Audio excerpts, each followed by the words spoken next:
Hi, I'm Mikael Wood with the Los Angeles Times, here today to speak with Pharrell Williams, who is nominated for an Academy Award for his song Happy from Despicable Me 2. Pharrell, thanks for joining us here.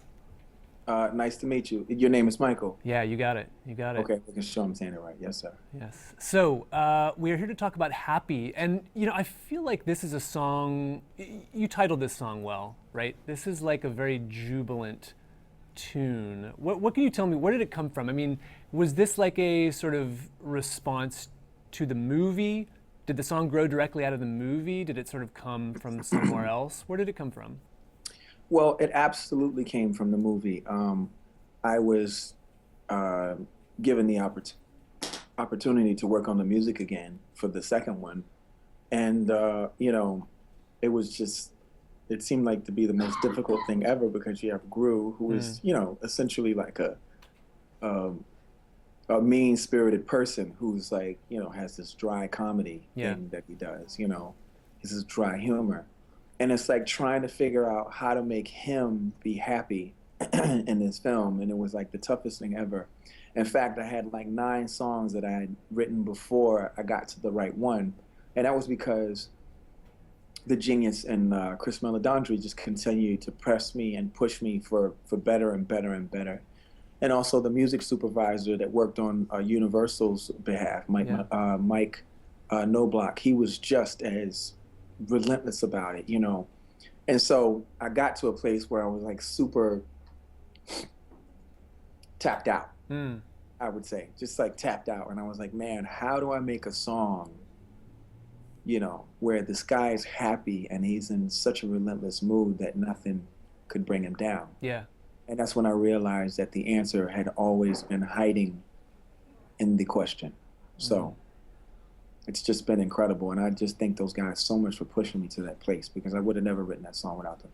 It's interesting that you use the word relentless. I mean, because this is a song, it sort of rides a groove that sticks with you, and then it keeps going for a while, but when the song is over, you sort of feel like this could go on for a bit longer. Like the song kind of feels like it could like go on forever. It's that kind of groove, you know what I mean? Well, listen, those are very nice things of you to say, but you never know what a song is going to do. You Yeah. only know how it feels to you while you're doing it and what it feels like when it's done. Because there's times where like while you're making something feels like, oh, it feels great, and then when you're done, it's like, oh, nah, that's not what I thought it was. Yeah. But this was a song that like felt good once it was done. And I'll never forget calling Chris because he had been looking for a song that he felt like worked for this what he felt like was a pivotal moment in the film. Yeah.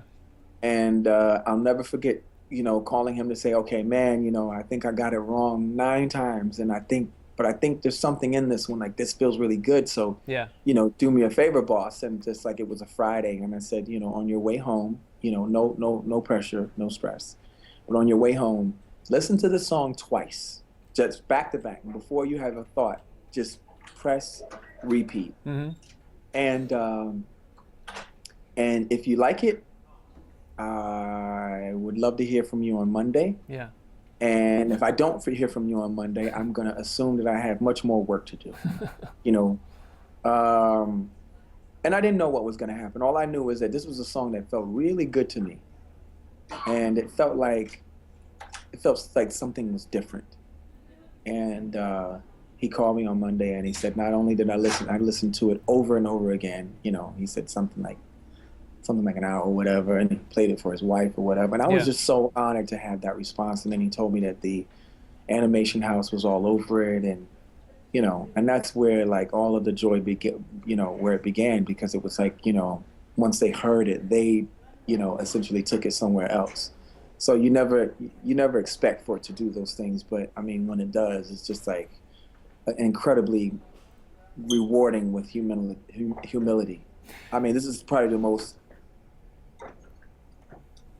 I've ever been humbled in my entire life, because it's something bigger than me. It's bigger than anything I've ever done. It's like where the people have taken this song and all the activity around it. It's just been incredible. The other songs nominated in the category at the Oscars I feel like are this great is songs. they're great songs, and they're also Yes. like uplifting songs, and that may be something that the Oscars just generally gravitate toward. But I wonder Okay. what that sort of says to you. I mean, you've got your song, you've got U2's song, you've got Karen O's song, and you've got the song "Let It Go" from Frozen, and they're very different musically. They're coming from very, very different artists, and I think different places, but they're all, I think, uplifting in some way. Why is that? Why is that what's happening at this point in time? Well, I don't. First of all, I was just thankful to the Academy to be acknowledged, for our song. And I say our song because once again, I attribute a lot of this to Chris and Mike pushing me.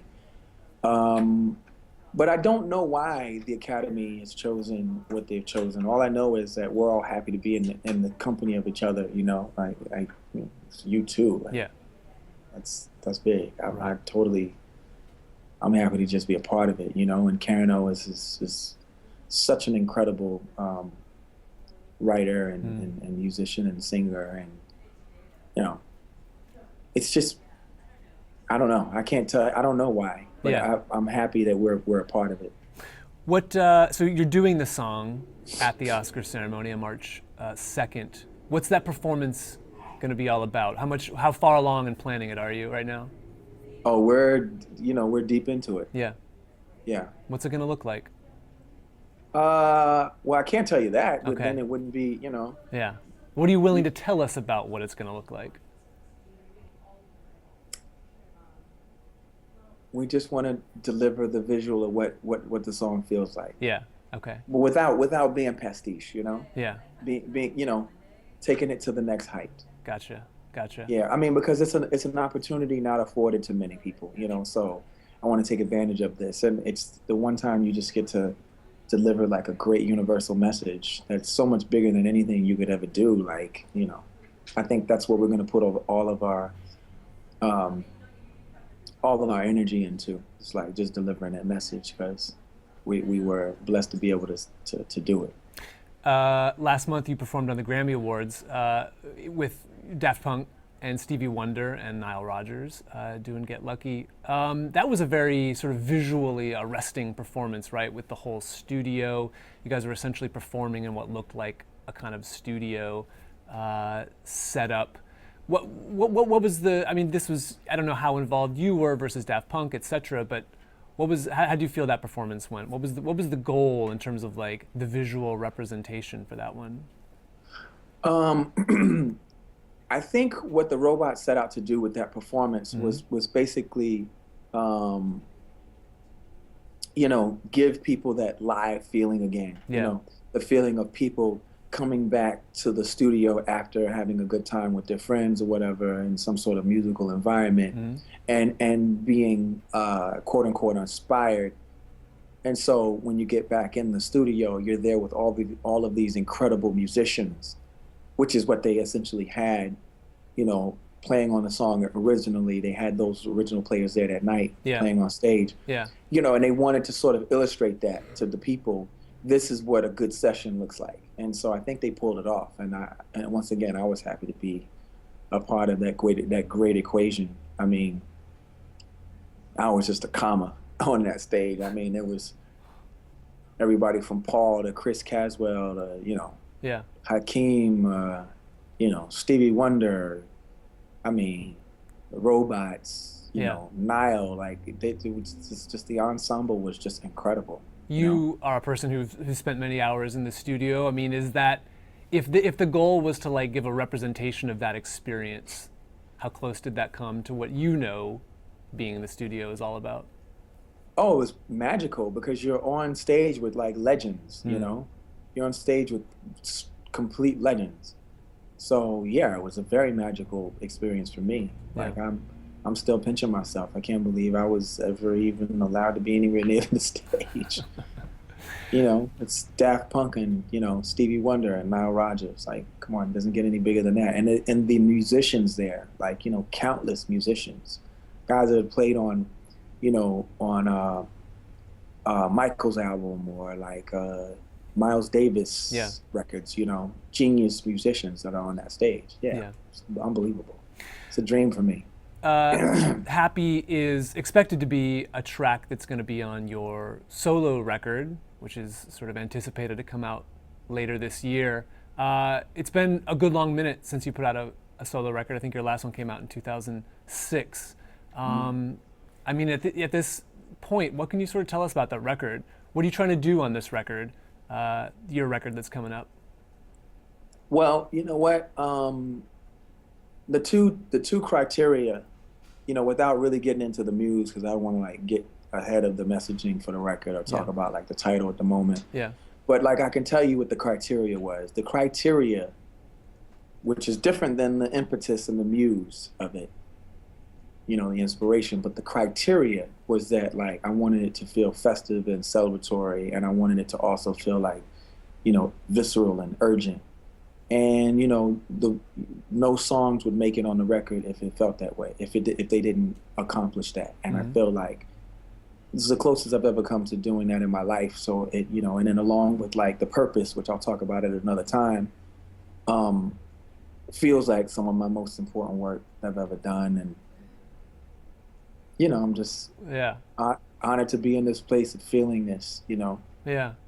Is it, I mean, people probably have a fairly good idea about what they should expect from you based on songs, collaborations you've done, Daft Punk, Robin Thicke, a million other artists.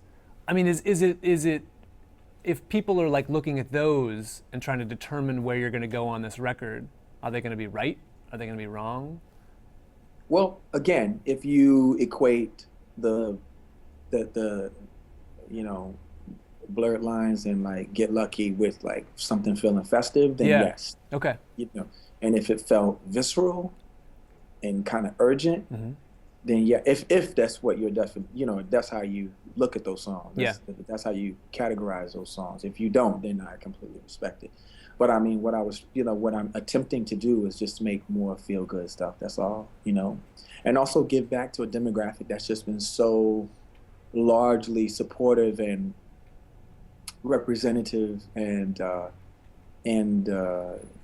you know, what I consider to be the foundation of like my support, which is the women. So that, you know, once you consider that, you know, that's what I'm trying to do. And by the way, I'm not perfect, man. I'm not perfect. It's not going to be like the most perfect messages spelled out to the T. I'm pretty sure someone, you know, I don't know. Yeah. But, you know, but my intention is there. And I think that's what I feel good about. Yeah. Because it's also like the first record that I'm not just like talking about myself. Like, you know, so it makes it a whole lot easier to perform and support, because it's not like me. It's kind of like, no, ladies, you. Because that's what it's always been. Yeah. You know, they've just been so good to me. Is it, some of our viewers are no doubt familiar with your band, NERD. Of course, people know your work with the Neptunes. So if 2014 is a year that you're sort of spending on a record that's coming out under your name, what does that mean for NERD? What does that mean for Neptunes? Where are those sort of projects right now? Well, NERD, we're working on this animation project. But I can't say too much more about that. Yeah. But super excited, and I'm NERD for life, man. You know. Yeah. That's NERD is like that's who we were in high school. It's like it's always gonna be that way. Right. You know, since I was 16, 17, 18, and was just like, you know, that's just who we are. Yeah. You know, we're still, you know, goofball, nerdy, like, in a different kind of way though. Not like, oh, like it's not that kind of like situation, but just more like, I don't know, like we feel very comfortable in thinking. We are comfortable with like speaking articulately, you know, as best as we can. We're comfortable. We think being smart is cool. Like I don't know. Yeah. Like that's just what resonates with us. Like we don't mind being interested in reading. We don't mind being interested in like, you know, being able to explain or quantify things. in whatever colorful, creative way that we want to express ourselves. Like, and it's not just us. It's like there's a whole bunch of those kinds of people out there. It's time for creativity. Yeah. So many of the corporations, they dismiss those things. They just make people feel like the only thing you can do is buy your happiness or purchase your understanding or purchase the stimulation, environmental stimulation you need to take yourself to the next level. Mm-hmm. When one really needs to do is go inward so that you can move onward and hopefully ascend and go upward. That's where this shift is, and you're going to see it from the visual artists all the way to like architecture, design, fashion. It's just where it is. Everything around you, everything, the very screen you're looking at right now was once one person's epiphany. I feel like corporations they make people feel like, you need them or you need their products in order to achieve like the next step in your life. And that's not true. Like, your ascension is right there waiting within you. You just need to believe and be prepared to take it to the next level. It's a creative shift, man. Like, gone is the day where a company makes you feel like if you don't do something or buy something that they have, that you no longer belong, and that's your only way to belong is to buy something. Yeah. Listen, you belong because you establish yourself as being a different person, and you're rare, and so everyone appreciates you because it's like, whoa, you'll never get a person like that again. So we have to appreciate like our differences. That's what makes us special. That which makes you different is what makes you special. And I'm just so happy to be in music at a time where across all artistic disciplines, that's just being pushed everywhere. Individuality that's the coolest thing you could ever be, is yourself. That's heavy, my friend. We have a few reader questions for our last couple of minutes here. Sure. So Natalie T on Twitter wants to know what you think of the covers people are doing of Happy online. Have you seen any of these? I guess people are sort of doing their own versions of Happy on the internet. They've been amazing. And what better way to spread that spread that sentiment, than for people to take the song on and make it their own. There's no better like compliment. Sort of exactly what you were talking about in terms of individuality, right? Like, it's not just being a fan of the song, it's like offering up your own interpretation of it or whatever. That's right. Yeah. That's how you create a fabric, is that like, different threads harmonize, threads of intention, that is, when they harmonize together, and we just make this big blanket of this, like, not a statement, but a sentiment, because I'm not pushing anything. Yeah. Yeah. Remember the impetus for the song was for Gru. Who knew it was going to like take on this thing that it has, about the ether and humanity? Like, who knew that it was going to become this? The people made it that. And that's why it's like crazy to see. Right. Yeah. Antonio on Twitter wants to know, what's your favorite NERD song to perform when you guys do shows? What NERD song do you love to play? I don't know, because there's different kinds of NERD songs. Sure. There's like the Run to the Sun moment. Yeah. And then there's like the mosh pits of like lap dance or like antimatter. So it depends on the show, maybe. Yeah, it depends on the show. It also depends on the song, because we got different kinds of songs that we do. We have songs that make you like really angst, and then we have songs that like just go into a dreamy world, like Bobby James and like Provider. Like, those songs are like staples in the NERD performances. Sure. It just depends. And a special shout out to who was that? Who was that? That was Antonio. Antonio wanted to know. Okay. Yeah. Appreciate you, Antonio. Like, NERD for life. Yeah. Solon on Twitter wants to know, would you consider acting now that you've racked up an Oscar nomination? Is acting on the horizon for you? Acting is not. I think I have enough, bowling pins to juggle. You know, and I'm thankful that I've been, you know, given the ones that I have. But make no mistake, you know, music has been like this the skeleton key Mm, to all the other worlds that I've been able to and asked to come to. Like yeah, it's all been because of music. So I yeah, don't want to do too much to like get distracted from the fulcrum of where this all comes from. right, right. Um, and our last question comes from Lisa Brown Warren on Facebook, who wonders, did you grow up in the church? Did you grow up going to church? She wants to know. 100%. Both my father was from a Pentecostal church and my mom was from a Baptist church. And, you know, I spent many a different Sunday in Mount Olive Baptist Church in Virginia Beach, Virginia. And then my dad's church was New Jerusalem Church of God in Christ. Now, that being said, do I consider myself a Christian? Yes. But before being a Christian, I consider myself a universalist. And what I mean by that is like, I think that there's room under the sun for everyone.